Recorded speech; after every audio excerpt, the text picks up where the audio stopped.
नमस्कार किसान भाइयों, बीके न्यूज यूट्यूब चैनल पर आपका स्वागत है। किसान भाइयों, लहसुन उत्पादन में चीन प्रथम स्थान रखता है। चीन के बाद लहसुन उत्पादन में भारत का दूसरा स्थान है। इस बार मौसम की वजह से चीन में लहसुन फसल काफ़ी प्रभावित हुई। लहसुन का उत्पादन काफ़ी कम निकला। ऐसे में अंतर्राष्ट्रीय स्तर पर भारतीय लहसुन की डिमांड बढ़ गई।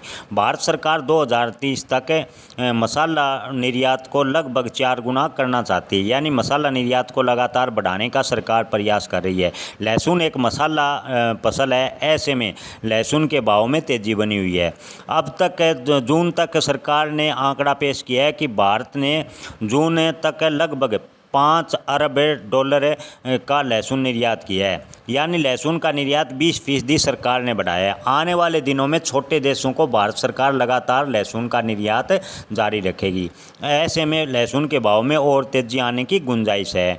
विशेषज्ञों का कहना है कि इन दिनों मौसम की वजह से, यानी मानसून की वजह से लहसुन का निर्यात प्रभावित हो रहा है। लहसुन का निर्यात रुका हुआ है। ऐसे में अगस्त तक लहसुन के निर्यात में एक बार फिर से तेजी आएगी, यानी लहसुन का निर्यात अगस्त के अंत तक और तेज किया जाएगा। ऐसे में लहसुन के भाव में और तेजी आने की जानकार संभावनाएं जता रहे हैं। किसान भाइयों, जैसे ही मानसून का सत्र जाएगा, मौसम साफ होगा, लहसुन के निर्यात में बढ़ोतरी होगी। लहसुन के भाव में तेजी बनने के पूरे चांस दिखाई दे रहे हैं। लेकिन अपनी फसल बेचने व स्टोर रखने का अंतिम निर्णय अपने विवेक से लें। धन्यवाद।